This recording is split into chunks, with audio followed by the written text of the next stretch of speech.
প্রিয় দর্শক মণ্ডলী, সোশ্যাল সায়েন্স অ্যান্ড লিটারারি অ্যাফেয়ার্সের পক্ষ থেকে আমি সুশান্ত মহান্ত আপনাদের নমস্কার জানাই। আমি দুটি স্বরচিত কবিতা পাঠ করছি।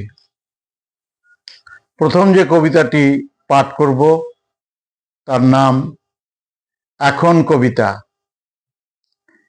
এই কবিতা লিখে উড়িয়ে দিলাম চৈতালি বাতাসে, আচারহীন, নিয়মহীন, ছন্দহীন, ভুল বানানের কবিতা। সুখের সময়ে কবিতার চারপাশে বিস্মৃতির মেঘ জমে থাকে। মনের গভীরে বেদনার নীল দাগে ছেয়ে গেলে কবিতার আদর নিতে আসি।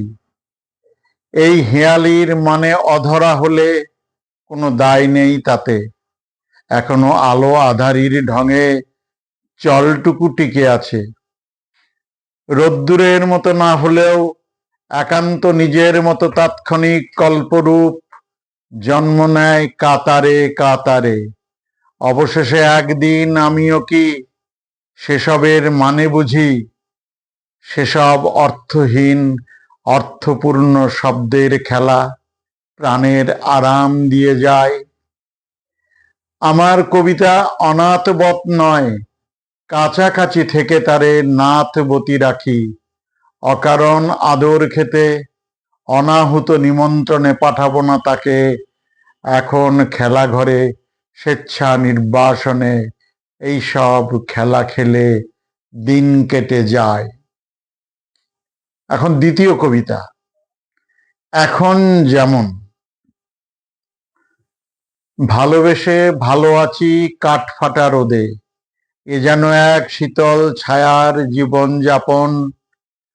ভুলগুলি ভুলে যাব সব, তার চেয়ে ঢের বেশি নিখাদ পাওনা কিছু আছে। এসব কথার মানে কি যে সহজিয়া সঙ্গ শুধু জানে। এত কিছু অনুষঙ্গ চাই না এখন। মাঝে মাঝে এক তারা হাতে তুলে নেব, স্বেচ্ছায় লক্ষণ রেখার ভেতরে বেছে নেব সরল কুটিরের জীবন যাপন। কেউ এলে এসো, ঘরে এসে বসো, রাত হলে জ্যোৎস্নার উঠানে অতীত চারিতা শুরু হবে। এমন তো কথা ছিল না, কথা ছিল সূর্য নিনাদ, কথা ছিল তুর্য নিনাদে বিষান অবিরাম বেজে যাবে। অনেক বেজেছে, শরীর পুরনো, কোনো জবাবদিহিতা কাউকে দেব না, নিজের খেয়ালে চলাচল শুধু।